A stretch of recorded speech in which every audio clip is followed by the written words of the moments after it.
नमस्कार, आप सभी का स्वागत करती हूँ चैनल पर और प्रार्थना करती हूँ प्रभु से कि आप सभी स्वस्थ और सुरक्षित होंगे। इसी कामना के साथ आज की कहानी की शुरुआत करती हूँ। हर किसी के मन में एक भावना होती है, हजारों उमंगे होती है, तमन्नाएं होती है कि उसका भी घर संसार बसेगा, उसकी भी जीवन की नई शुरुआत होगी। और वो भी क्यों ना, क्योंकि हमारी हिंदू धर्म की मान्यता में वैसे तो सभी देशों में, हर सभ्यता में विवाह संस्कार एक महत्वपूर्ण संस्कार होता है, परंतु हिंदू धर्म के रीति रिवाज और परंपराओं के अनुसार विवाह 16 संस्कारों में सर्वोत्तम स्थान रखता है। और जब संतान विवाह योग्य हो जाती है, पुत्र पुत्रियां, हर माता पिता अपने बच्चों का विवाह करके उनको समाज में उनके कर्तव्य, उनकी जिम्मेदारी और उनकी जो हिस्सेदारी समाज के लिए होती है, वह निभाने के लिए उनको प्रेरित करते हैं। और घर परिवार की भी जो वंश बिल है वह आगे चलती है, वंश आगे बढ़ता है और माता पिता, मित्र, बहन भाई कामनाएं करते हैं अपने सगे संबंधी की उत्तम वैवाहिक जीवन की, सफल वैवाहिक जीवन की। आज की कहानी लव कुश की कहानी है, जिसका विवाह हुआ 13 फरवरी को। बारातियों को साथ लेकर माता पिता अपने बेटे को ब्याहने के लिए गए थे और एक सुंदर सी प्यारी चांद जैसी दुल्हनिया लेकर वह घर में आई। शादी को हुए अभी 5 ही दिन हुए थे, ना जाने किसी की क्या नजर लगी। लव कुश शादी के महज 5 दिन के बाद घर के पास बने पोखरे में वह नग्न अवस्था में मृत मिलता है। घर के लोग, परिजन पुलिस को सूचना देते हैं। पुलिस आती है, छानबीन करती है।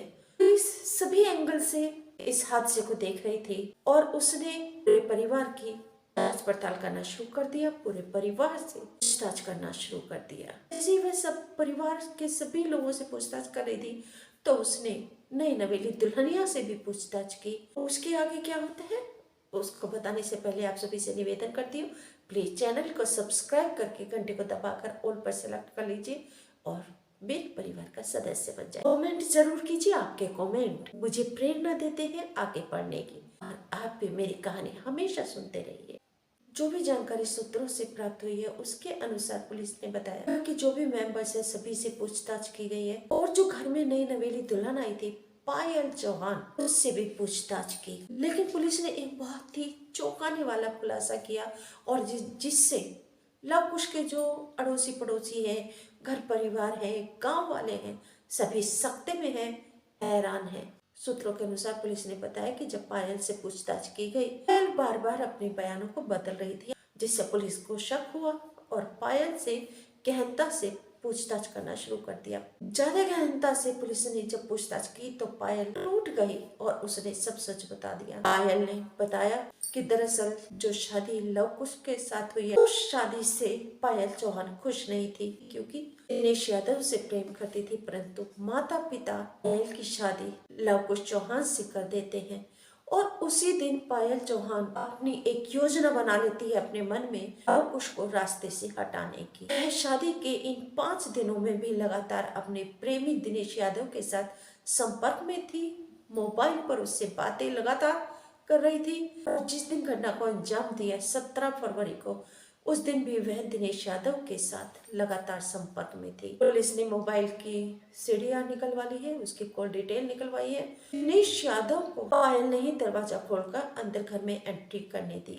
दिनेश यादव के साथ उसका एक मित्र भी था। तीनों ने मिलकर रात उस समय जब कुछ चौहान सो जाते हैं तो कुछ चौहान का गला दबा देते हैं तीनों मिलकर और उसके साथ मारपीट भी करते हैं डंडों से। और मारपीट करने के बाद उसको मारकर गला दबाकर पोखर में फेंक देते हैं। गांव के बाहर ही कुछ चौहान अलग अकेले रहते थे मकान में, नए मकान जो अभी लवकुश चौहान ने बनाया था।